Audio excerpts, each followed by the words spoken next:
এবার দেখো নির্দেশক। নির্দেশকটা কি? মূলত প্রশমন বিন্দু। প্রশমন বিন্দুটা কি? দেখো, যখন আমরা একটা অ্যাসিড আর একটা ক্ষার বিক্রিয়া করে, অ্যাসিড আর একটা ক্ষার বিক্রিয়া করে, আমরা কি বলি যে প্রশমন বিক্রিয়া। অ্যাসিড এবং ক্ষার বিক্রিয়া করে যে লবণ পানি তৈরি হয় সেটাকে আমরা কি জানি যে প্রশমন বিক্রিয়া। তো একটা নির্দিষ্ট সময়ে বা বিক্রিয়ার একটা বিন্দুতে বিক্রিয়াটা কি হয়? প্রশমিত হয়। অর্থাৎ মনে করো আমি হচ্ছে 5 মোল, মনে করো আমাদের 20 ml হাইড্রোক্লোরিক অ্যাসিডের জন্য 100 ml কি সোডিয়াম হাইড্রোক্সাইড মনে করো কী হয়ে গেল? প্রশমিত হইলো। তাহলে একটা নির্দিষ্ট সময় কি হবে? এটা প্রশমিত হয়ে যাবে। তো এই যে নির্দিষ্ট সময় কখন প্রশমিত হবে সেটা আমি বুঝবো কিভাবে? অর্থাৎ প্রশমিত যে হইলো এটা বুঝবো কিভাবে? এই যে প্রশমিত হচ্ছে বা প্রশমন যে বিন্দু, এটা বোঝার জন্যে আমরা কি ব্যবহার করি? নির্দেশক ব্যবহার করি। কি ব্যবহার করি? নির্দেশক ব্যবহার করি। আর নির্দেশকটা কি করে? নির্দেশকটা নিজের বর্ণ পরিবর্তন করে। নির্দেশকটা প্রশমন বিন্দুতে নিজের বর্ণ পরিবর্তন করে আমাদের জানান দেয় যে বিক্রিয়াটি কি প্রশমিত হয়েছে। ক্লিয়ার? নির্দেশকের কাজটা কি? নির্দেশক কি করে? বর্ণ পরিবর্তন হয়। বর্ণ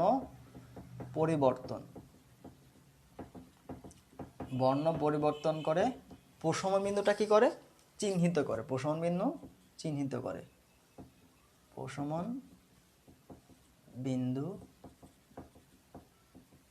চিহ্নিত করে। তাহলে দেখো আমরা কিছু একটা বিক্রিয়া যদি করি, তীব্র অ্যাসিড আর তীব্র ক্ষার, মনে করো দুইটা বিক্রিয়া করতেছে। তীব্র অ্যাসিড আর তীব্র ক্ষার বিক্রিয়ার ফলে যেটা যে প্রশমন বিন্দু যাবে সেটার জন্য কোন নির্দেশকটা ব্যবহার করা যাবে, অর্থাৎ কোন নির্দেশক ব্যবহার করলে আমরা বুঝতে পারবো যে তীব্র অ্যাসিড আর তীব্র ক্ষারের প্রশমন বিন্দুটা কোথায়। এটা কোন ধরনের নির্দেশক? যে কোনো নির্দেশক। অর্থাৎ তীব্র অ্যাসিড একটা কি? Hydrochloric acid. তীব্র ক্ষারের উদাহরণ একটা কি? Sodium hydroxide. মনে করো হাইড্রোক্লোরিক অ্যাসিড আর সোডিয়াম হাইড্রোক্সাইডে আমি বিক্রিয়া করলাম।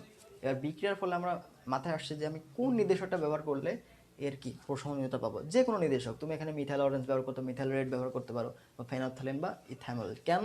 কারণ এখানে দেখো পিএইচ রেঞ্জটা, নির্দেশকটা পরিবর্তন হয় কার উপর ভিত্তি করে? পিএইচ রেঞ্জের উপর ভিত্তি করে। অর্থাৎ পিএইচ পরিবর্তনের ফলে নির্দেশকের বর্ণ পরিবর্তন হয়। এক কথায় পিএইচ এর মান 3.1 থেকে 9.7। দেখো 3.1 মানে কি? 3.1 মানে কি? ক্ষার, অ্যাসিডিক।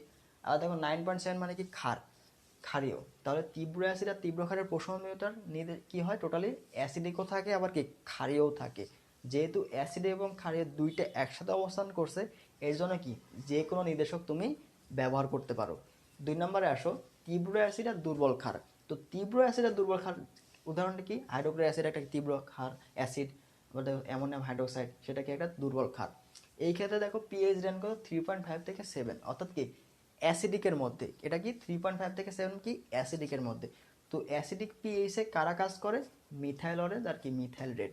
মিথাইল অরেঞ্জ আর কি মিথাইল রেড কি কাজ করে। তো এই যে কাজ করে, অর্থাৎ কি এরা কি বর্ণ পরিবর্তন হয়। এরা কি হয়? বর্ণ পরিবর্তন হয়। তাহলে মিথাইল অরেঞ্জ আর মিথাইল রেডটা কি কখন ব্যবহার করব? যখন কি তীব্র অ্যাসিড আর দুর্বল ক্ষার, তীব্র অ্যাসিড আর দুর্বল ক্ষার ব্যবহার হবে, তখন কি প্রয়োজনীয় নির্দেশকটা কি? মিথাইল অরেঞ্জ আর কি মিথাইল রেড। কারণ এরা কি অ্যাসিডিক মাধ্যমে ক্রিয়া করে। আবার দেখো তীব্র ক্ষার আর মৃদু অ্যাসিড। তীব্র ক্ষার কি? সোডিয়াম হাইড্রোক্সাইড একটা তীব্র ক্ষার। আবার দেখো অ্যাসিডিক অ্যাসিডটা একটা কি? মৃদু অ্যাসিড। যদি এদের বিক্রিয়া করা হয় তাহলে সেই ক্ষেত্রে প্রশমনীয় নির্দেশ করা, প্রশমনীয় পিএইচ কি থাকে? 6 to 11। অর্থাৎ কি একটা ক্ষারীয় প্রকৃতির পিএইচ তৈরি হয়। ক্ষারীয় প্রকৃতির পিএইচ তৈরি হয়। তাহলে ক্ষারীয় প্রকৃতিতে বর্ণ পরিবর্তন করে কে? ফেনফথ্যালিন এবং কি থাইমোলথেলিন। তাহলে তুমি ফেনফথ্যালিন এবং থাইমোলথেলিন যদি পিএইচ মানটা ক্ষারীয় হয় তাহলে সেক্ষেত্রে কি এরা খুব সহজেই বর্ণটা পরিবর্তন করে। তাহলে তুমি তীব্র ক্ষার এবং মৃদু অ্যাসিডের টাইট্রেশনে তোমরা কোন নির্দেশক ব্যবহার করবা? ফেনফথ্যালিন এবং থাইমোলথেলিন। ঠিক আছে? পিএইচ রেঞ্জ কত? 6 to 11। আবার যদি দুইটাই মৃদু হয়, অর্থাৎ দুইটা যদি দুর্বল হয়, অ্যাসিডটাও দুর্বল এবং ক্ষারটাও দুর্বল, সেই ক্ষেত্রে কোনো নির্দেশক উপযোগী নয়। কারণ এর কি পিএইচ মানটা ধীরে ধীরে চেঞ্জ হবে। এর কি প্রশমনীয়তা কি অনেক নির্দিষ্ট সময় হবে না, নির্দিষ্ট সময় কি হবে না, এর পিএইচটা কি ধীরে ধীরে পরিবর্তন হবে। এর জন্য কি দুইটা যদি মৃদু হয়, অর্থাৎ অ্যাসিডটাও মৃদু এবং ক্ষারটাও যদি মৃদু হয়, সেই ক্ষেত্রে কি আমাদের কোনো নির্দেশক উপযোগী হবে না। তো তোমরা বইয়ে থেকে যে নির্দেশকের নামগুলো দেওয়া আছে, বিশেষ করে ফেনফথ্যালিন, থাইমোলথেলিন, মিথাইল রেঞ্জ আর ব্রোমোকিসল মিথাইল, এইগুলা অম্লীয় মাধ্যমে কি ধরনের বর্ণ দেয় এবং কি ক্ষারীয় মাধ্যমে কি ধরনের বর্ণ দেয়, এটা তোমরা অবশ্যই মুখস্থ করে ফেলবা। ঠিক আছে, এটা অবশ্যই টেকনিকের সাহায্যে কি মুখস্থ করে ফেলবা।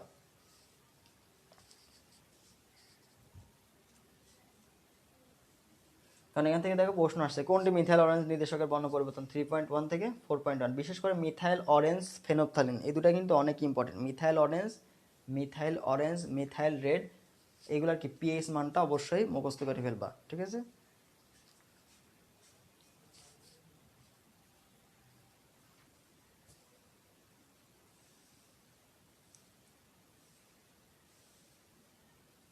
তো দেখো এবার আমরা থেকে জারণ বিজারণ এই পার্টটা চলে আসি।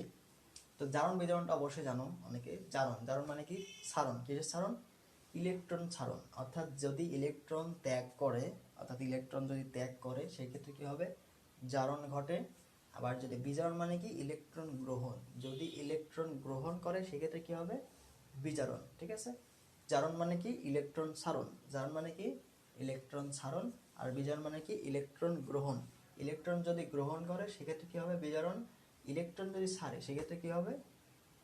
জারণ। ঠিক আছে, যেমন মনে করো সোডিয়াম কি করে? সোডিয়াম কি একটা ইলেকট্রন ত্যাগ করে। সোডিয়াম আয়নে রূপান্তরিত হয়। এই ক্ষেত্রে কি হলো? জারণ ঘটলো। এবার আমরা জানি কি, দেখো ক্লোরাইড, তাই না? ক্লোরিন কি করে? একটা ইলেকট্রন গ্রহণ করে কি করে? ক্লোরাইড আয়ন তৈরি করে। তাহলে ক্লোরিনের কি হলো? এখানে বিজারণ হয়েছে, কারণ কেউ ইলেকট্রন গ্রহণ করছে। ইলেকট্রন গ্রহণ করে কি হচ্ছে? ক্লোরাইড আয়ন তৈরি করছে। সোডিয়াম কি করছে? সোডিয়াম একটা ইলেকট্রন কি ত্যাগ করে সোডিয়াম ধনাত্মক আয়নে তৈরি হয়েছে। তো বুঝতে পারছো, যদি ইলেকট্রন ছেড়ে দেয় সেক্ষেত্রে কি হবে? জারণ। আর যদি ইলেকট্রন গ্রহণ করে সেক্ষেত্রে কি হবে? বিজারণ। এবার দেখো জারক আর বিজারক। জারকটা কি? জারক হচ্ছে যারা ইলেকট্রন গ্রহণ করবে, এবং নিজে কি করে? আমরা কি বলছি? জারক মানে কি? ইলেকট্রন গ্রহণ করে। আর গ্রহণ করলে কি হয়? বিজারণ হয়। তাহলে গ্রহণ করে কি করে? নিজে কি হয়ে যায়? বিজারিত হয়ে যায়। আবার বিজারক হচ্ছে ইলেকট্রন কি করে? ত্যাগ করে। ইলেকট্রন ত্যাগ করে। আর ইলেকট্রন ত্যাগ মানে কি? জারণ হওয়া। তাহলে ইলেকট্রন ত্যাগ করে কি হয়? নিজে কি হয়? জারিত হয়। ঠিক আছে, জারক কি হবে? ইলেকট্রন গ্রহণ করে নিজে বিজারিত হয়, এবং বিজারক কি হয়? ইলেকট্রন ত্যাগ করে নিজে জারিত হয়। ঠিক আছে, অর্থাৎ কি দেখো, জারক উল্টা হয়ে যাবে কি? বিজারিত হয়ে যাবে। বা দেখো বিজারক থেকে বিজারণ, তো এটাতে উল্টা হয়ে যায় কি যাবে? জারিত। তো এটা বোঝার টেকনিক দেখো, এটাকে তুমি বুঝতে পারো। জারণটাকে মনে রাখতে পারো জাগ্রত দিয়ে। কি দিয়ে? জাগ্রত দিয়ে। ঠিক আছে, জাগ্রত দিয়ে। তো জাগ্রত দিয়ে কি হবে? যাতে জারণ, আর গ্রহতে কি হবে? গ্রহণ। ঠিক আছে, এটা জারক। কি হবে? জারক। তাহলে জারকটা কি করছে? ইলেকট্রন কি করে? গ্রহণ করে। ইলেকট্রন গ্রহণ করছে। আবার দেখো বিজারকটা কিভাবে মনে রাখতে পারো? বিদ্যান। বিদ্যানে দেখো বিতে কি হচ্ছে? বিতে হচ্ছে বিজারক, আর দাতে কি? দান। ঠিক আছে, তাহলে বিজারকটা কি করে? বিজারক হলে ইলেকট্রন দান করে। তো যে ইলেকট্রন দান করে সে কি হয়? জারিত হয়। আর যে ইলেকট্রন গ্রহণ করে সে কি হয়? বিজারিত হয়। ঠিক আছে, জারকটা কি মনে রাখবো? জাগ্রত দিয়ে। যাতে কি? জারক, গতে গ্রহণ। আর হচ্ছে বিজারকটা কি মনে রাখবো? বিদ্যান দিয়ে। বিজারক এবং কি? দান। ঠিক আছে, যদি ইলেকট্রন দান করে সেক্ষেত্রে কি হবে? বিজারক। সেটা হবে কি? বিজারক। দেখো এখানে সোডিয়াম হাইড্রোক্সাইড কি ইলেকট্রন দান করছে, তাই না? তো ইলেকট্রন দান করে সোডিয়াম, এখানে কি? এটা হচ্ছে কি? সোডিয়ামটা হচ্ছে কি বলতো? সোডিয়ামটা হচ্ছে বিজারক। আবার দেখো ক্লোরাইড কি করছে? ইলেকট্রন গ্রহণ করছে। ইলেকট্রন গ্রহণ করলে কি হয়? জারক। তাহলে ক্লোরিন এখানে কি? জারক। ক্লোরিন কি এখানে একটা জারক। এবার দেখো আমরা কয়েকটা জারক বিজারকের নামটা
দেখো বোর্ডে কিছু জারক আর বিজারকের নাম দেওয়া আছে, এগুলো কিন্তু অবশ্যই পরীক্ষাতে দেখো আসতে পারে। নিচে বললো যে নিচের কোনটা জারক, নিচের কোনটা জারক, বা নিচের কোনটা গ্যাসীয় জারক, নিচের কোনটা তরল জারক, নিচের কোনটা কঠিন জারক, এভাবে কি প্রশ্ন আসতে পারে। তাহলে তো এইগুলো কি তোমরা মুখস্থ করে নিবা। গ্যাসীয় জারক কোনগুলা?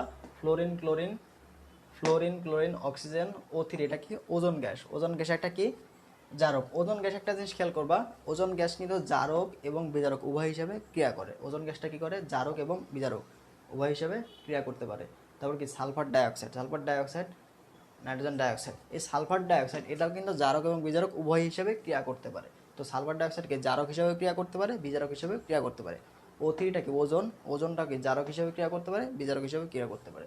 তাহলে তরল জারক, তরল জারকটা কি? তরল ব্রোমিন। তরল ব্রোমিনটা কি? তরল জারক। ব্রোমিন কি অবস্থায় থাকে? তরল অবস্থায় থাকে। তারপর দেখো নাইট্রিক অ্যাসিড, কি অ্যাসিড? Nitric acid. যদি NO3 থাকে সেটা কি হবে? জারক। আর যদি NO2 থাকে, নাইট্রাস, নাইট্রাস অ্যাসিডটা কি হবে? বিজারক।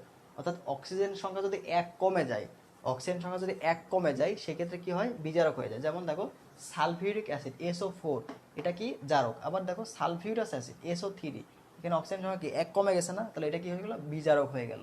তাহলে অক্সিজেন সংখ্যা যদি 1 কমে যায় সেক্ষেত্রে কি সেটা বিজারক হিসেবে ক্রিয়া করে। তাহলে H2SO4 টা জারক, আর সালফিউরিক অ্যাসিডটা কি হবে? বিজারক। হাইড্রোক্লোরিক অ্যাসিডটা কি হবে? জারক। এবার দেখো কঠিন জারক। কঠিন আয়োডিন একটা কি? কঠিন জারক পাওয়া। তো আয়োডিনটা কি? কঠিন জারক পাওয়া। তাহলে আয়োডিন নিচে যদি বলে নিচের কোনটা জারক, কি লিখবা? আয়োডিন একটা কি? জারক। আয়োডিন একটা কি? জারক। পটাশিয়াম পারম্যাঙ্গানেট, পটাশিয়াম পারম্যাঙ্গানেটটা কি? কঠিন জারক। পটাশিয়াম রাইকোমেটটা কি? কঠিন জারক। পটাশিয়াম ক্লোরাইডটা কি? কঠিন জারক। ম্যাঙ্গানিজ ডাইঅক্সাইড, এটা কি? কঠিন জারক। তারপর দেখো ফেরিক ক্লোরাইড, অর্থাৎ যত প্রকার ইক যৌগ আছে, যত প্রকার কি ইক যৌগ আছে, ফেরিক, তারপর স্ট্যানিক, ঠিক আছে, অর্থাৎ যাদের কি যোজন সংখ্যা 2টা থাকে এবং সবচেয়ে বেশি যে যোজন সংখ্যা, অর্থাৎ মনে করো 2 আর 4 যোজন সংখ্যা একটা পদার্থের, একটা পরমাণুর 2 আর 4 হচ্ছে যোজন সংখ্যা। এবার 2টাকে বলা হয় আস যৌগ, আস, এবং 4টাকে বলা হয় কি ইক, অর্থাৎ যে যোজনীটা সবচেয়ে বেশি সেটা হচ্ছে ইক। যেমন এটা ফেরিক, আয়রনের 2টা যোজনী, একটা হচ্ছে 2 আর একটা কি 3। এখানে দেখো আয়রনের যোজনী কত? 3, এই জন্য এটা কি ইক যৌগ, অর্থাৎ ফেরিক ক্লোরাইড, ঠিক আছে। তাহলে ফেরিক ক্লোরাইড কি হবে? কঠিন জারক। জারক। আবার দেখো আমরা কি বলছিলাম, দেখো ফেরাস, যদি ফেরাস, এখানে দেখো আয়রনের যোজনী কত? 2, অর্থাৎ আস যৌগগুলো কি হয়ে যায়? বিজারক। আস যৌগগুলো কি হয়? বিজারক হয়। ফেরাস সালফারটা কি হয়ে গেছে? বিজারক। আর ফেরিক ক্লোরাইডটা কি হয়ে গেছে? জারক। ক্লিয়ার? তো গ্যাসীয় বিজারকগুলো কি? হাইড্রোজেন একটা কি? হাইড্রোজেনটা কি? বিজারক। অক্সিজেনটা কি? জারক। এটা কিন্তু মাথায় রাখতে হবে, অক্সিজেন জারক আর হাইড্রোজেনটা কি? বিজারক। আর হাইড্রোজেন থাকলে কি ঘটে? বিজারক হবে, ঠিক আছে। Carbon monoxide H2S, sulphur dioxide, দেখছো সালফার ডাইঅক্সাইড 2 জায়গাতেই আছে। তো গ্যাসীয় বিজারক গেল, এগুলো তরল বিজারক কি? Nitrous acid, sulphurous acid, হাইড্রোব্রোমিক acid, iodide acid, iodide acid. কঠিন বিজারকের গুলো কি আছে? অধিকাংশ ধাতু, সোডিয়াম ধাতু, পটাশিয়াম ধাতু, ক্যালসিয়াম ধাতু, এই ধাতুগুলা কি বিজারক হিসেবে কাজ করে। যে ধাতুগুলা থাকে সেগুলো কি হিসাবে কাজ করে? বিজারক হিসেবে কাজ করে। Ferrous sulphate, stannous sulphate. দেখো স্টেনাস কেন? এখানে 2টা যোজনী, 2 আর 4, এখানে যদি 2 ব্যবহার হয়েছে, এজন্য কি আস যৌগ, আর আস যৌগগুলো কি হয়? বিজারক হয়। তারপর দেখো মার্কিউরাস ক্লোরাইড, এটা কি? Mercurous chloride, chloride. দেখো তারপর কি? অক্সালিক অ্যাসিড, এটা কি? অক্সালিক অ্যাসিড H2C2O4, এটা কি বলা যায়? বিজারক। সোডিয়াম থায়োসালফেট, এটা কি? বিজারক। বোঝা গেল? তাহলে এগুলো কি জারক বিজারকের নামগুলো অবশ্যই মুখস্থ করে ফেলতে হবে। আবার আরেকটা শ্রেণী আছে যেটা হচ্ছে জারক এবং বিজারক উভয় হিসেবে ক্রিয়া করে।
দেখো এই যে এই টপিকটা, এই টপিক থেকে কিন্তু প্রশ্ন অনেকটা বেশি আসে। দেখো জারক ও বিজারক উভয় হিসেবে কাজ করে, অর্থাৎ এখানে যেই জিনিসগুলো আছে, যেই যৌগগুলো আছে, সেগুলো কি একসাথে জারক এবং বিজারক উভয় হিসেবে কাজ করে। দেখো NO নাইট্রাস অক্সাইড, তারপর দেখো নাইট্রাস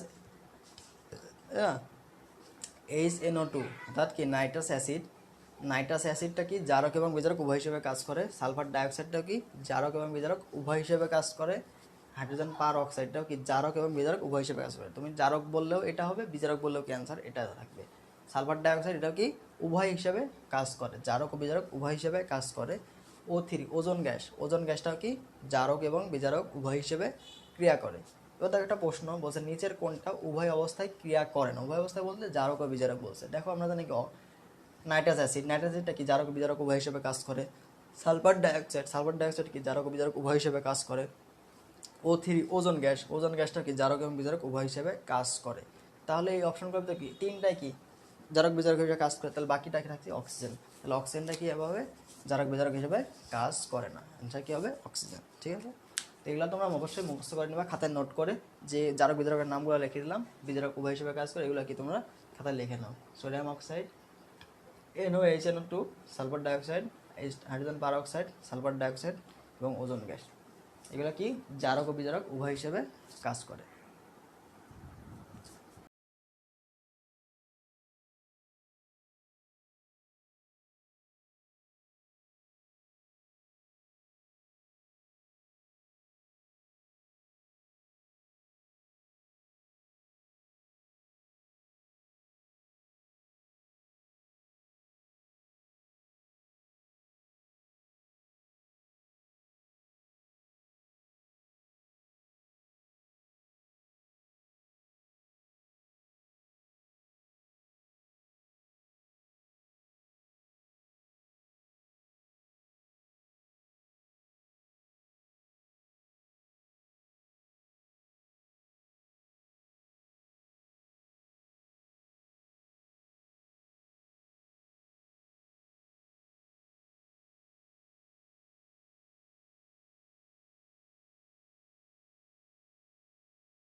দেখো বোর্ডে একটা চার্ট লেখা আছে, এবার তোমরা বইও পাবা, তো এই জিনিসটা কিন্তু অবশ্যই মনে রাখা লাগবে। দেখো পটাশিয়াম পারম্যাঙ্গানেট যদি তোমাকে অম্লীয় মাধ্যম ব্যবহার করা হয়, অর্থাৎ অম্লীয় মাধ্যমে যদি এটাকে বিজারকটা যদি ব্যবহার করা হয়, অম্লীয় মাধ্যমে কি অ্যাসিডিক মাধ্যম সালফিউরিক অ্যাসিড, হাইড্রোক্লোরিক অ্যাসিড নেওয়া হয়, সেই ক্ষেত্রে পটাশিয়াম পারম্যাঙ্গানেটের পরিবর্তনশীল মৌলটা হচ্ছে ম্যাঙ্গানিজ, অর্থাৎ ম্যাঙ্গানিজেরটা কি জারণ সংখ্যাটা পরিবর্তন হয়, ম্যাঙ্গানিজের কি পরিবর্তন হয়, জারণ সংখ্যাটা পরিবর্তন হয়, এই জন্য এটাকে পরিবর্তনশীল মৌল কি ম্যাঙ্গানিজ। এবং এর নর্মালি স্বাভাবিক অবস্থায় জারণ সংখ্যা কী থাকে, ম্যাঙ্গানিজের জারণ সংখ্যা থাকে +7, জারণ সংখ্যা কত +7। যদি তুমি এটাকে অ্যাসিডিক মাধ্যমে নিয়ে যাও, সেই ক্ষেত্রে ম্যাঙ্গানিজ কি করবে 5টা ইলেকট্রন গ্রহণ করবে, ম্যাঙ্গানিজ কি করবে 5টা ইলেকট্রন গ্রহণ করবে। যদি ইলেকট্রন 5টা গ্রহণ করে, কেন আমরা কি জারক কি জানি, জারক কি ইলেকট্রন গ্রহণ করে না, জারক কি করে ইলেকট্রন গ্রহণ করে। তাহলে দেখো নর্মালি তাহলে এটার পাওয়ার কত হবে বলো তো, 7 থেকে 5 বাদ দাও, কত থাকে 2, তাহলে ম্যাঙ্গানিজ কি হবে 2+ আয়ন, ম্যাঙ্গানিজ কি উৎপন্ন হলো 2+ আয়ন। ম্যাগনাস 2+ আয়ন কখন তৈরি হবে, যখন পটাশিয়াম পারম্যাঙ্গানেটটা আমরা কি অম্লীয় মাধ্যমে ব্যবহার করব। যদি অম্লীয় মাধ্যমে ব্যবহার করি কি হবে Mn2+, ম্যাঙ্গানিজ 2+ আয়ন তৈরি হবে। তাহলে জারণ সংখ্যার পরিবর্তন কত হলো দেখো, প্রথমে ছিল কত জারণ সংখ্যা +7, প্রথমে ছিল কত +7, পরে হইল কত +2, তাহলে জারণ সংখ্যার পরিবর্তন হয়েছে কত 7 - 2 = 5। তাহলে অম্লীয় মাধ্যমে পটাশিয়াম পারম্যাঙ্গানেটের জারণ সংখ্যার পরিবর্তন হয় কত 5, এটা কিন্তু মনে রাখতে হবে। অম্লীয় মাধ্যমে কত পরিবর্তন হয় 5, অম্লীয় মাধ্যমে 5। আবার দেখো পটাশিয়াম পারম্যাঙ্গানেট ক্ষারীয় মাধ্যমে, ক্ষারীয় মাধ্যমে কি ম্যাগনেসিত পরিবর্তনশীল মৌল, এটা কি 7টা ইলেকট্রন জারণ সংখ্যা, এটা নর্মাল অবস্থায়। এবার যদি ক্ষারীয় মাধ্যমে নিয়ে গেলে ম্যাঙ্গানিজ কি করে একটা ইলেকট্রন গ্রহণ করে, কি করে একটা ইলেকট্রন গ্রহণ করে, একটা ইলেকট্রন গ্রহণ করে কি উৎপন্ন হয় পটাশিয়াম। দেখো পটাশিয়াম কি ডাই পটাশিয়াম ম্যাঙ্গানেট, ঠিক আছে। পটাশিয়াম কটা গেল 2টা পটাশিয়াম হয়ে গেল, কটা পটাশিয়াম হয়ে গেল 2টা পটাশিয়াম হয়ে গেল। এরপরে দেখো এই ক্ষেত্রে কটা ইলেকট্রন থেকে হয়েছে, এখানে যেহেতু একটা গ্রহণ করছে তাহলে 6 আর 7-এর সাথে 1 বিয়োগ করলে কত 6, তাহলে এই ক্ষেত্রে আমাদের জারণ সংখ্যা কত ছিল 6, এই ক্ষেত্রে কত জারণ সংখ্যা আছে +6, তাহলে দেখো পরিবর্তন কত হলো, প্রথমে ছিল 7, পরে হয়েছে কত 6, পরিবর্তন কত হয়েছে 1। তাহলে পটাশিয়াম পারম্যাঙ্গানেট ক্ষারীয় মাধ্যমে জারণ সংখ্যা পরিবর্তন কত হয় 1। কত পরিবর্তন হয় এটা কিন্তু মনে রাখতে হবে, এই চারটা কিন্তু খুবই ইম্পর্টেন্ট। আমরা যখন অর্ধবিক্রিয়া করব তখন কি আমাদের এই লাইনটা অবশ্যই প্রয়োজন হবে। এবার দেখো পটাশিয়াম পারম্যাঙ্গানেট প্রশম মাধ্যম, যদি মাধ্যমটা কি হয় প্রশম হয়, সেই ক্ষেত্রে কি করে 3টা ইলেকট্রন গ্রহণ করে। তাহলে 3টা যদি ইলেকট্রন গ্রহণ করে তাহলে এই ক্ষেত্রে ম্যাগনেসিয়াম কয়টা হবে জারণ সংখ্যা কি হবে +4 হয়ে যাবে, জারণ সংখ্যা কি হয়ে যাবে +4। তাহলে প্রশম মাধ্যমে আমাদের জারণ সংখ্যা পরিবর্তন কত হয় 7 - 4 = 3। তাহলে 3 কখন হবে, যখন কি প্রশম মাধ্যম ব্যবহার করব তখন পটাশিয়াম পারম্যাঙ্গানেটে কি ম্যাগনাস যে আছে ম্যাঙ্গানিজ, এই ম্যাঙ্গানিজের জারণ সংখ্যা পরিবর্তন কত হবে 3, ঠিক আছে। প্রথমে 7 থেকে দেখো 4-এ গেছে, এর জন্য কি হয়েছে 3। এবার দেখো পটাশিয়াম ডাইক্রোমেট, পটাশিয়াম ডাইক্রোমেটের পরিবর্তনশীল, অর্থাৎ কোনটা জারণ সংখ্যা পরিবর্তন হয় ক্রোমিয়ামের। তো ক্রোমিয়ামের নর্মাল অবস্থায় অর্থাৎ স্বাভাবিক অবস্থায় যে জারণ সংখ্যা সেটা কত +6, সেটা কত +6। তো যদি পটাশিয়াম ডাইক্রোমেট ক্ষারীয় এবং অম্লীয় যে কোনো মাধ্যমে নিয়ে যাও সেই ক্ষেত্রে কেউ 3টা ইলেকট্রন গ্রহণ করে, কয়টা ইলেকট্রন গ্রহণ করে 3টা ইলেকট্রন গ্রহণ করে। তাহলে যে 6 প্রথমে ছিল কত 6, 3টা ইলেকট্রন গ্রহণ করলে কি বিয়োগ হয়ে যায়, তাহলে কি হবে 3, তাহলে ক্রোমিয়াম 3+। দেখো প্রথমে ছিল 6 জারণ সংখ্যা, পরে কি হলো 3 হলো, তাহলে পার্থক্য কত হবে 6 - 3 = 3, বুঝতে পারছি। তো পটাশিয়াম ডাইক্রোমেটের ক্রোমিয়ামের জারণ সংখ্যার পরিবর্তন কত হয় 3, জারণ সংখ্যার পরিবর্তন কত হয় 3, এবং এটা ইলেকট্রন কয়টা গ্রহণ করে 3টা ইলেকট্রন গ্রহণ কি তৈরি করে ক্রোমিয়াম 3+ আয়ন, ক্রোমিয়াম 3+ আয়ন। এবার দেখো H2O2 হাইড্রোজেন পার অক্সাইড, হাইড্রোজেন পার অক্সাইডে আমরা জানি কি পার অক্সাইডে অক্সিজেনের জারণ সংখ্যা কত হয় -1, পার অক্সাইডে অক্সিজেনের জারণ সংখ্যা কত হয় -1। এবার এটা কি করে 2টা ইলেকট্রন গ্রহণ করছে, কি করছে 2টা ইলেকট্রন গ্রহণ করছে। তো 2টা ইলেকট্রন গ্রহণ করার ফলে এখানে কি হয়েছে অক্সাইড আয়ন তৈরি হয়েছে, ঠিক আছে 2-। তো দেখো প্রথমে ছিল -1, পরে হয়েছে কি -2, তাহলে 2 - 1 কত আসছে 1, ঠিক আছে। তাহলে অক্সিজেনের হাইড্রোজেন পার অক্সাইডে অক্সিজেনের জারণ সংখ্যা পরিবর্তন কত হয় 1, এবং এটা কি উৎপন্ন হবে অক্সাইড আয়ন তৈরি হবে, কি উৎপন্ন হবে অক্সাইড আয়ন তৈরি হবে, ঠিক আছে অক্সাইড আয়ন তৈরি হবে। এর সাথে যদি তুমি হাইড্রোজেন দিয়ে দাও তাহলে কি হবে H2, অর্থাৎ দুইটা কি হাইড্রোজেন যুক্ত হয়ে পানি তৈরি করে, দুইটা হাইড্রোজেন অক্সিজেন যুক্ত হয়ে কি হবে পানি তৈরি করে। এবার দেখো পটাশিয়াম ক্লোরাইড, এখানে পরিবর্তনশীল কোনটা ক্লোরিন। এখান থেকে যদি আমরা জারণ সংখ্যা হিসাব করি, জারণ সংখ্যা হিসাব করলে কি হবে +5, জারণ সংখ্যা হিসাব করলে কি পাবো +5। তো +5 যদি হয়, প্রথমে ছিল +5, এবার কি 6টা ইলেকট্রন গ্রহণ করলো, 6টা ইলেকট্রন গ্রহণ করলো। তো 6টা ইলেকট্রন গ্রহণ করার ফলে যেহেতু প্রথমে ছিল 5 ইলেকট্রন গ্রহণ করলে কি হয়ে যায় মাইনাস হয়ে যায়, তাহলে কি হবে এখানে ক্লোরাইড মাইনাস, ক্লোরাইড পাওয়ার কি হয়ে গেল মাইনাস, অর্থাৎ কি ক্লোরাইড আয়ন তৈরি হয়ে গেল, ঠিক আছে বিজারিত হয়ে কি হয় ক্লোরাইড আয়ন তৈরি হয়ে যায়। এবং এক্ষেত্রে জারণ সংখ্যার পরিবর্তন কত হয় 1, জারণ সংখ্যার পরিবর্তন কত হয় 1, ঠিক আছে জারণ সংখ্যার পরিবর্তন কত হয় 1। তো অবশ্যই তোমরা যে বই থেকে চারটা অথবা এখান থেকে লিখে নিতে পারো, আমি জাস্ট বুঝাই দিলাম, ঠিক আছে। এখান থেকে অবশ্যই চারটা কি মুখস্থ করতে হবে।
তো এবার দেখো এখানে একটা জিনিস খেয়াল করো, আমরা কি লিখছি অর্ধবিক্রিয়া, জারণ বিজারণ যে অর্ধবিক্রিয়া আছে এটা দেখো একটু অনেকের কনফিউশন আছে। এখানে তোমার যে সমতাকরণ কি আসে, সমতাকরণ অর্থাৎ এই যে সামনে যে কত মোল হবে কত মোল হবে এই যে সমতাকরণ এগুলো আসে, ঠিক আছে পরীক্ষাতে। তো অর্ধবিক্রিয়ার ক্ষেত্রে সমতাকরণ এটা অনেকটা ইম্পর্টেন্ট একটা বিষয়। তো এটা দেখো আমরা একটু খেয়াল করি। তো দেখো এখান থেকে প্রথম যে ধাপ সেটাকে তোমাকে কি করতে হবে, যে কোনটা জারক এবং কোনটা বিজারক এটাকে তোমাকে আইডেন্টিফাই করতে হবে, ঠিক আছে। জারক বিজারক, জারক কোনটা এবং বিজারক কোনটা, জারক কোনটা আর বিজারক কোনটা, ঠিক আছে।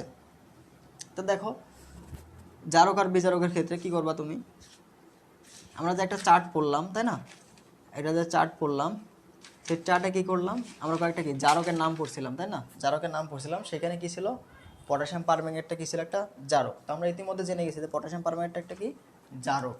তাহলে যদি এটা জারক হয় আর অর্ধবিক্রিয়ার ক্ষেত্রে একটা মাধ্যম থাকে, এটা কি থাকে, মাধ্যম থাকে, মাধ্যম থাকে। মাধ্যমটা কি অ্যাসিডিক মাধ্যম, মাধ্যমটা কি অ্যাসিডিক মাধ্যম। তাহলে যদি এটা যদি জারক হয় তাহলে এটা কি হবে, এটা হবে অবশ্যই কি বিজারক, এটা অবশ্যই কি বিজারক। এবং কোন মাধ্যমে বিক্রিয়া করছে, বিক্রিয়া করছে কি অ্যাসিডিক মাধ্যমে, বিক্রিয়া করছে কি অ্যাসিডিক মাধ্যমে, ঠিক আছে। তো এটাকে আমরা কি করতে হবে, সমতা করতে হবে, বিক্রিয়াটাকে পূর্ণ করতে হবে। তো এটা দেখো যে প্রথম যে ধাপ, শর্টকাট নিয়ম খুব সহজে দেখো। তো আমরা প্রথমে বিক্রিয়াটা লিখি MnO4 প্লাস H2SO4। এটা যে ধাপ দেখবা যে লবণ যেখানে আছে তাই না, এখানে দেখো লবণ আছে, অর্থাৎ জারক আর বিজারক আছে, জারক আর বিজারক। তো এখানে দেখবা জারক আর বিজারকের ধনাত্মক অংশ, এটা হচ্ছে কি ধনাত্মক অংশ, এটাও কি ধনাত্মক অংশ, তাই তো। তো জারকের, জারক ও বিজারকের, জারক ও বিজারকের ধনাত্মক অংশ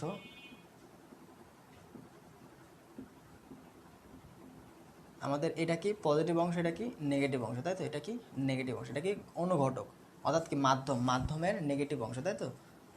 মাধ্যমের নেগেটিভ অংশ কি সালফেট। তো জারক ও বিজারকের ধনাত্মক অংশ মাধ্যমের ঋণাত্মক অংশের সাথে যুক্ত হবে, ঋণাত্মক অংশের সাথে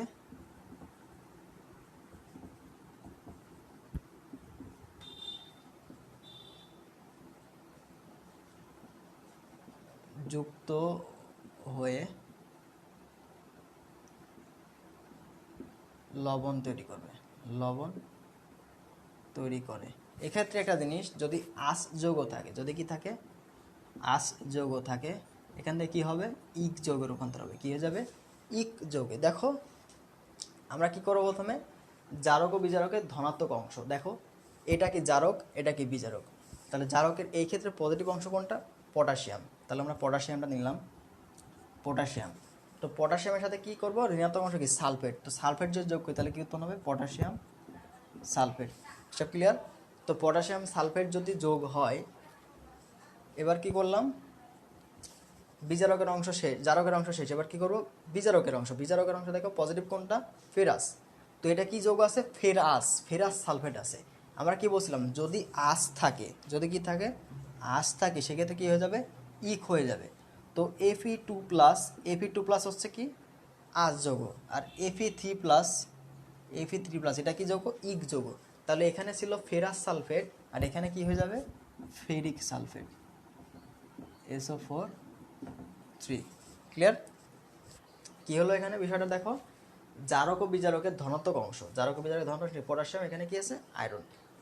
ধনাত্মক অংশ এই যে মাধ্যম আছে, মাধ্যমের যে ঋণাত্মক অংশ এর সাথে কি হবে, যুক্ত হয়ে লবণ তৈরি করবে, যুক্ত হয়ে লবণ তৈরি করবে। তাহলে কি পটাশিয়াম যুক্ত হয়েছে সালফারের সাথে এবং কি আয়রন যুক্ত হয়েছে কি সালফারের সাথে। দেখো প্রথম থেকে এটা কি ছিল, আস যৌগ ছিল না, ফেরাস সালফেট, যেখানে কি এর জারণ সংখ্যা ছিল +2।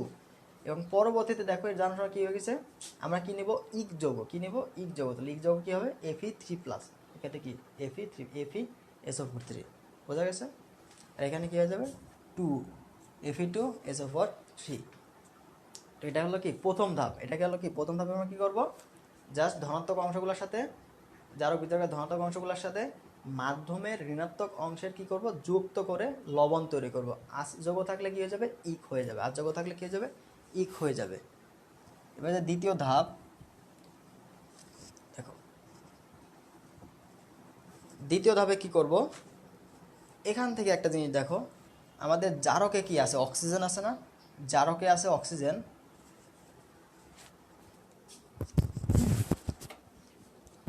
দেখো জারকে কি আছে, অক্সিজেন আছে না,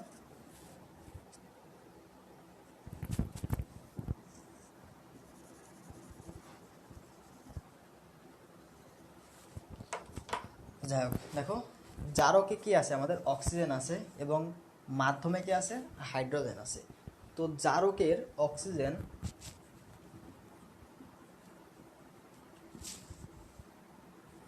অক্সিজেন ও মাধ্যমের হাইড্রোজেন মিলে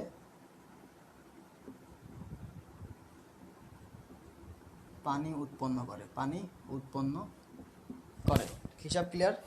কি করবে, জারকের যে অক্সিজেন আছে, জারকের যে অক্সিজেন আছে তার সাথে কি করবে বলতো, মাধ্যমের যে হাইড্রোজেন অবশিষ্ট আছে যুক্ত হয়ে কি করবে, পানি তৈরি করবে, যুক্ত হয়ে পানি তৈরি করবে।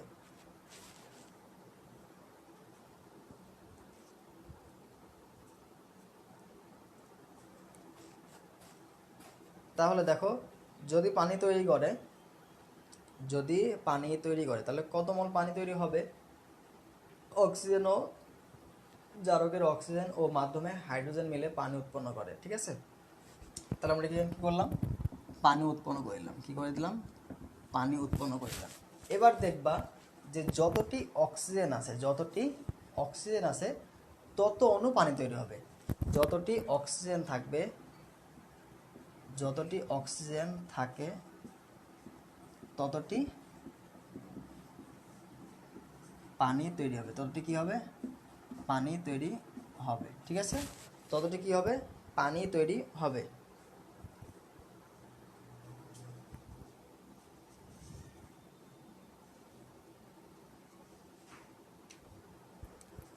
তো যদি যতটি অক্সিজেন থাকে ততটি পানি তৈরি হয়, তাহলে দেখো এখানে অক্সিজেন কয়টা আছে, 4টা, তাহলে পানি তৈরি হবে কত আমাদের, 4 মোল, ঠিক আছে, পানি তৈরি হলো কত, 4 মোল।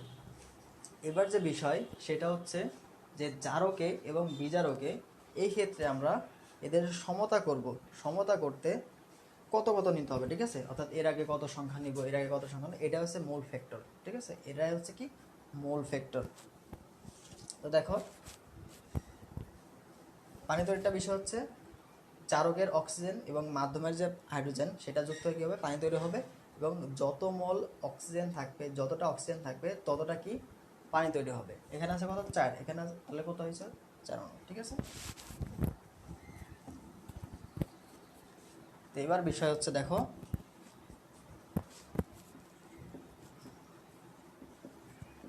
জারকের জারণ পরিবর্তন, জারকের পরিবর্তনশীল জারণ সংখ্যা, পরিবর্তনশীল জারণ সংখ্যা ইকাল টু বিজারকের সহগ, কার সহগ, বিজারকের সহগ, ঠিক আছে।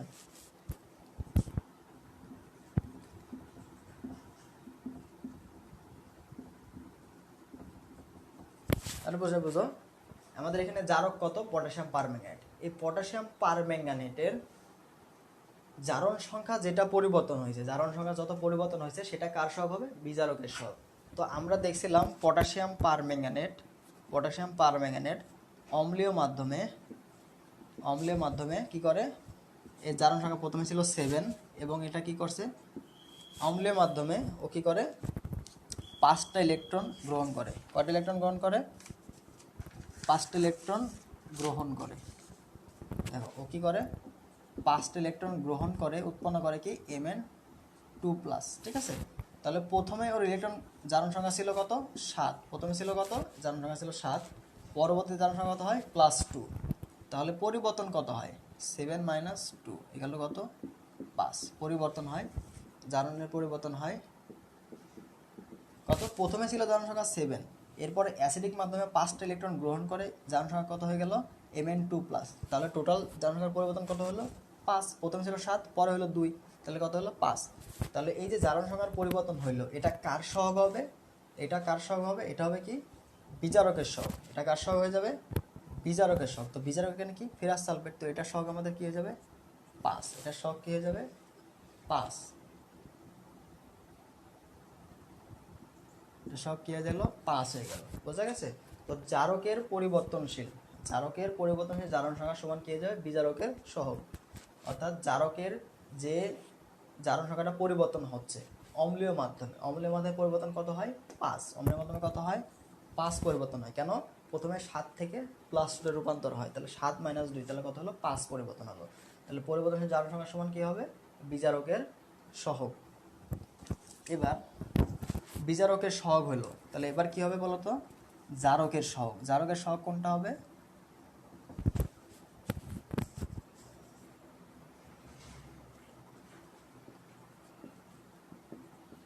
বিজারকের পরিবর্তনশীল জারণ সংখ্যা, বিজারক কোনটা ফেরাস সালফেট। তো বিজারকের পরিবর্তনশীল জারণ সংখ্যা হবে কি জারকের সহগ। তো দেখো এই যে Fe3+2 এটা কি করে আয়রন কি করে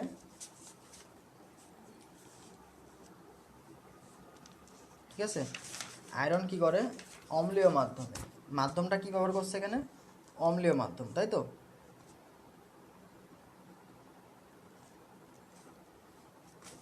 তো দেখো অম্লীয় মাধ্যমে আমাদের কি ছিল Fe2+ ছিল, তাই না, Fe2+ ছিল। এখান থেকে কি হয়ে গেছে বলো তো Fe3+, তাই তো। প্রথমে ছিল 2 থেকে কত হয়েছে 3, তাহলে পরিবর্তন কত হলো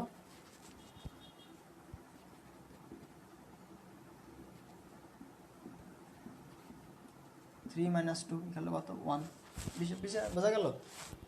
তাহলে আমাদের বিজারকের যে জারণ সংখ্যার পরিবর্তন সেটা কত হচ্ছে 1, তাহলে বিজারকের পরিবর্তনশীল জারণ সংখ্যা হবে কি জারকের সহগ। কার সহগ হবে জারকের সহগ। জারক কোনটা এখানে পটাশিয়াম পারম্যাঙ্গনেট, তাহলে এটার সহগ কত হবে 1, এটা কত সহগ কত হবে বলতো এটার সহগ কত হবে 1, এটার সহগ কত হবে 1, ঠিক আছে।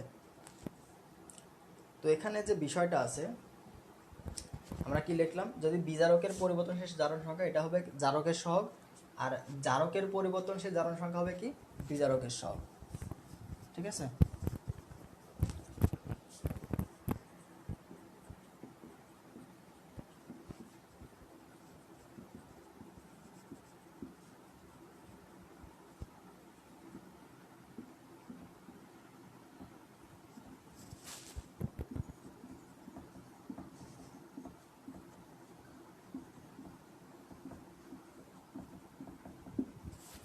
এই জিনিসটাকে মাথায় রাখবা, ঠিক আছে। তো দেখো এবার আমাদের একটু সমতা করতে হবে, তো আমাদের সমতাকৃত যদি রূপটা দেখি তাহলে দেখো আমাদের কি আসছে পটাশিয়াম পারম্যাঙ্গনেট, ঠিক আছে। এখানে আছে কত 1 মোল প্লাস H2SO4, এটা সমতা করা হয়নি, প্লাস 5 অণু FeSO4। দেখো এখন আমাদের একটু কাজ বাকি আছে, পটাশিয়াম সালফেট প্লাস Fe2SO4 3+,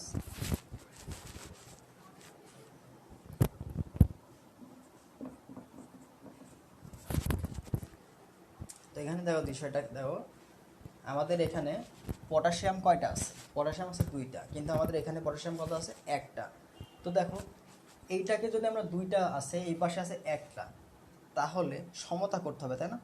যদি সমতা করতে হয় সেই ক্ষেত্রে আমরা কি করব, এটাকে 2 দিয়ে গুণ করে দেব, এই পাশে কি করব 2 দিয়ে গুণ করে দেব। কেন দেখো এখানে আছে কত আমাদের 2, এখানে আছে কত 2, এখানে আছে কত Fe, তাহলে এখান থেকে যদি আমরা এখানে 5 বসাই তাহলে আবার কি 10 হয়ে যাচ্ছে।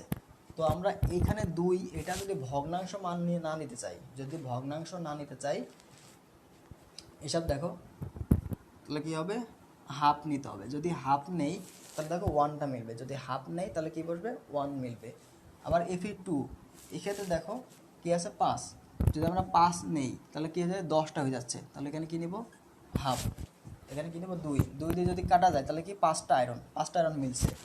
এবার দেখো 4টা হাইড্রোজেন, তো 4টা হাইড্রোজেন কি 8টা, তাহলে এখানে কি হবে 4। তাহলে টোটাল সালফেট কত হচ্ছে, দেখো টোটাল সালফেট কয়টা হচ্ছে টোটাল যে সালফেট সংখ্যা সেটা কত হচ্ছে 5টা এবং কয়টা 4টা 9টা। এখানে কয়টা হলো 1টা আর কত হচ্ছে বলো তো 3। তাহলে আমাদের সালফেট সংখ্যা কি মিলে যাচ্ছে, তাই তো? সালফেট সংখ্যাও মিলে যাচ্ছে। সালফেট সংখ্যা মিলে যাচ্ছে কিভাবে দেখো,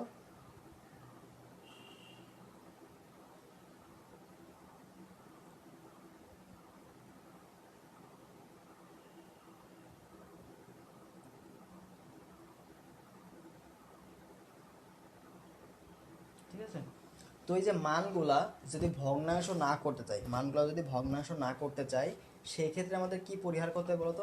এটার নিচে 2 আছে, এটার নিচে 2 আছে, যদি আমরা কি করি 2 দিয়ে যদি গুণ করে দেই, 2 দিয়ে যদি গুণ করে দেই, সেই ক্ষেত্রে কি হবে? পটাশিয়াম পারম্যাঙ্গানেট প্লাস 8 অণু পানি, 8 অণু সালফেট প্লাস 10 অণু ফেরাস সালফেট।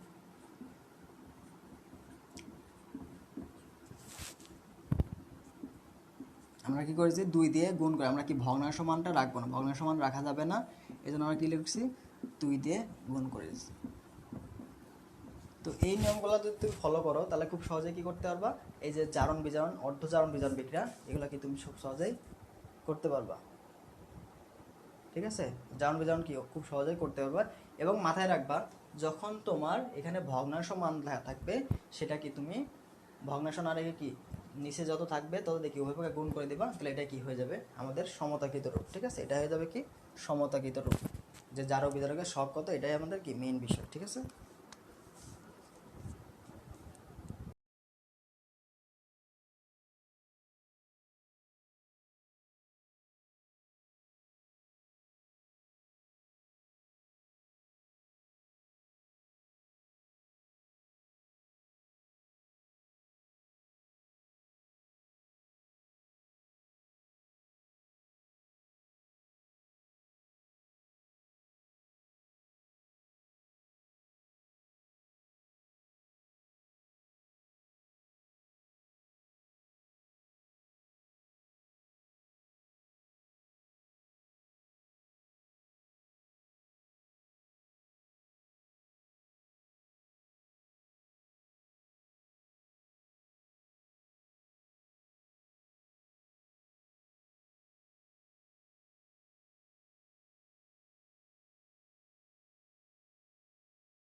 তো এখানে দেখো এই ম্যাথগুলো দেখো, ম্যাঙ্গানিজ ডায়োড ক্যানকে ইথেন ডায়োড অ্যান্ড দিয়ে যদি বিজায়িত করলে এমএন এর অর্থাৎ ম্যাঙ্গানিজ এর জারণ সংখ্যার মান কত। ইথেন আয়োডাইড অর্থাৎ C2O4, ইথেন আয়োড কত C2O4। আমরা জানি কি আমরা এদিকে তাকাবো না, না তাকে আমরা কি বলবো, দেখো হাইড্রোজেন আয়ন আছে অর্থাৎ কি অম্লীয় মাধ্যম, অম্লীয় মাধ্যমে ম্যাঙ্গানিজ ডাইঅক্সাইড বলতে কি হয়, অম্লীয় মাধ্যমে কি Mn2+ রূপান্তর দেয়। অম্লীয় মাধ্যমে ম্যাঙ্গানিজ যে আয়নটা আছে সেটা কি হয় Mn2+ রূপান্তর হয়ে যায়। তাহলে এটা জারণ সংখ্যা কত হয়ে গেল +2। ঠিক আছে, জারণ সংখ্যা কত হয়ে গেল +2।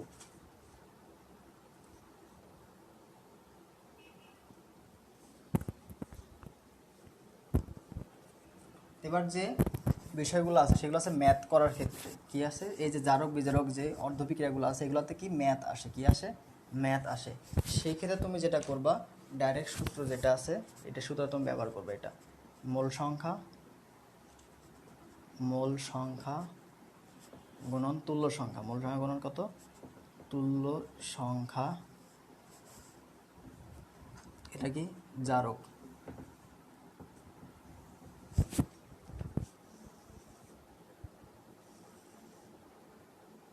ঠিক আছে, ইকুয়াল টু মোল সংখ্যা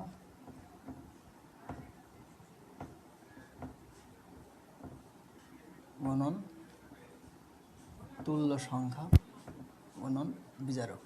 আমার এটাকে তুমি কি লিখতে পারো,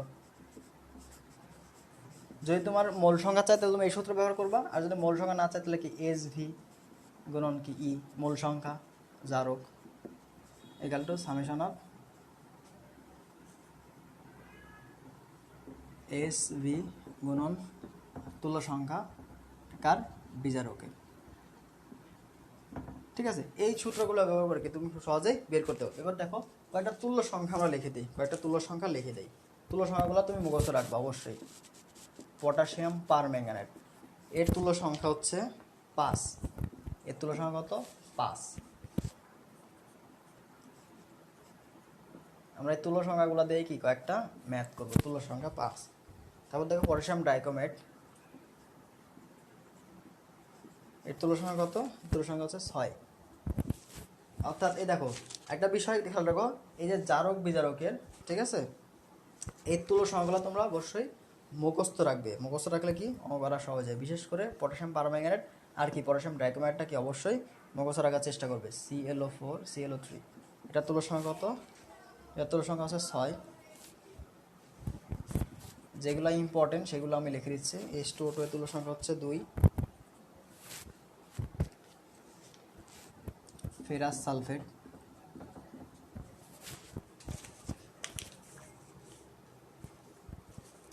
ঠিক আছে, কি হয়ে গেল ফেরাস সালফেট। ফেরাস সালফেটের তুল্য সংখ্যা কত হচ্ছে 1। H2 এর তুল্য সংখ্যা হচ্ছে 2। H2C2O4 এর তুল্য সংখ্যা হচ্ছে 3। সালফার ডাইঅক্সাইডের তুল্য সংখ্যা হচ্ছে 2 এবং পটাশিয়াম আয়োডাইডের তুল্য সংখ্যা হচ্ছে কত 1। ঠিক আছে, এই যে তুল্য সংখ্যাগুলো, এই তুল্য সংখ্যা তুমি খুব সহজে বারবার প্র্যাকটিস করার মাধ্যমে মুখস্থ করে ফেলবা। মুখস্থ করে এই যে সূত্র আছে এই সূত্রগুলো থেকে কি আমরা ম্যাথ করব, এই সূত্রগুলো থেকে কি ম্যাথ করব। ঠিক আছে, তাহলে দেখো একটা অঙ্ক করি, একটা অঙ্ক করলে অবশ্যই বুঝতে পারো, বিষয়টা ক্লিয়ার হবে তোমার কাছে।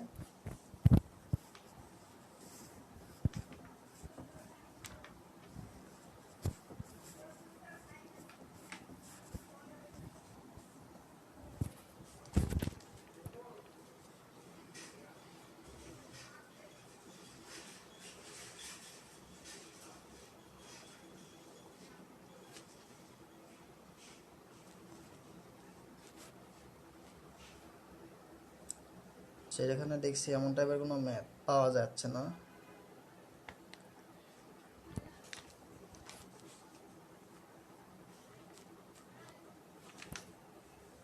আমি একটা ম্যাথ মনে কর বানাই দিই। ঠিক আছে, দেখো আগে বললো 200 ml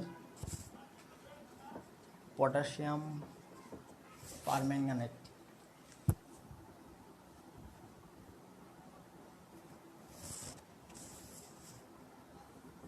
ml 0.1 মোলার পারম্যাঙ্গানেট অম্লীয় মাধ্যমে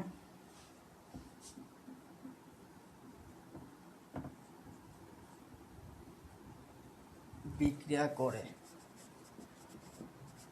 এক্ষেত্রে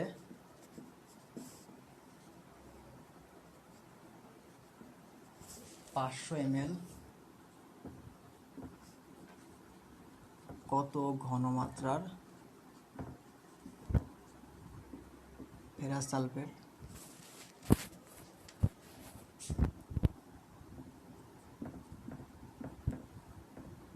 প্রয়োজন, ঠিক আছে, কত ঘনমাত্রা ফেরাস সালফেট প্রয়োজন। তো দেখো এই ক্ষেত্রে আমরা কি করছিলাম, এক্ষেত্রে দেখো একটা জিনিস বললো ফেরাস সালফেট বিক্রিয়া করে, ঠিক আছে, মাধ্যমে এই অঙ্কটা আরেকভাবে আসতে পারে। দেখো বিক্রিয়া অম্লের মাধ্যমে ফেরাস সালফেটের সাথে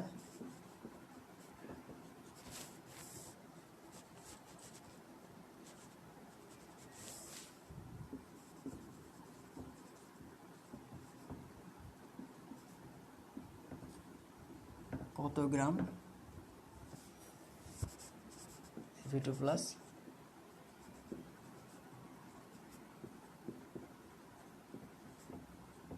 ঠিক আছে। তো এই ক্ষেত্রে দেখো আমার কি বের করতে বলছে, ভরটা বের করতে বলছে। কি বের করতে বলছে, ভর বের করতে বলছে।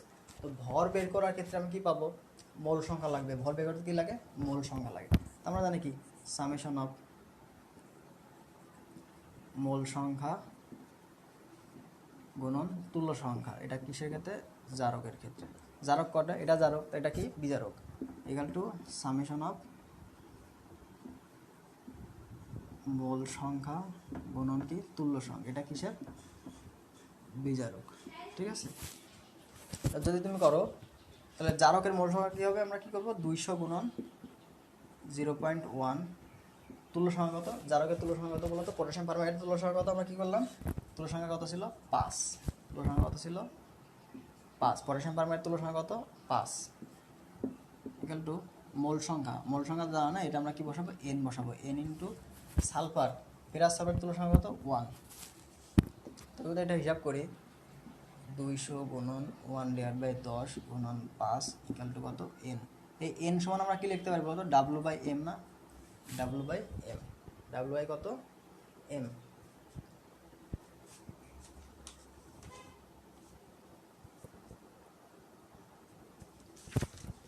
তো W যদি m, এখান থেকে আমরা কি পাবো, W এর মানটা খুব সহজে কি করতে পারবো, বের করতে পারবো, তাই না। W এর মান কি বের করতে পারবো, খুব সহজে বের করতে পারবো। তো আমরা যদি এটা কাটাকাটি করে কি থাকলো 20 আর 5 কত হলো 100, তো কি থাকলো বলতো W/m। অতএব W সমান সমান কত হচ্ছে,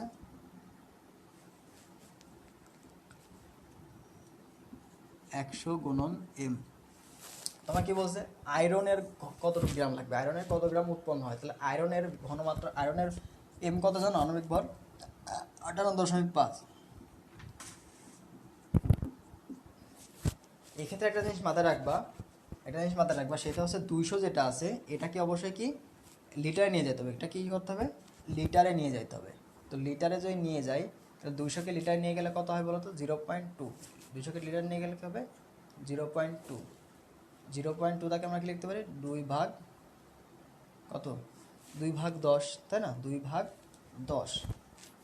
তো এটা যদি ক্যালকুলেশন করো এটা কি থাকে 1/5, 1/5, আর এই 5 এটা কেটে গেল, তাই না, টোটালি থাকে কত 0.1, কত থাকে 0.1। তাহলে এই ক্ষেত্রে কী হবে বলো তো, 0.1-এর সাথে আমাদের কি আণবিক ভরটা গুণ, তো 0.1 থাকলো কত 5.85, ঠিক আছে।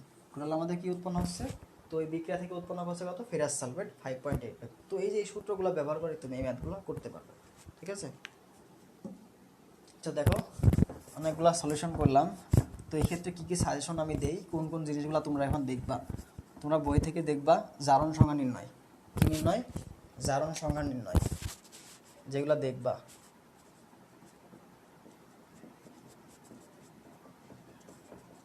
জারণ সংখ্যার উদাহরণ, এগুলো হচ্ছে তোমরা এখন দেখবা জারণ সংখ্যার উদাহরণ,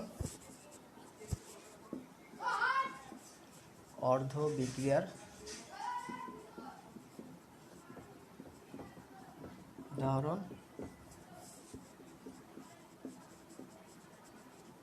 চ্যাপ্টার শেষের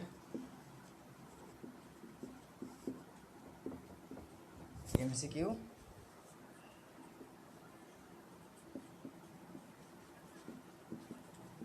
উদাহরণের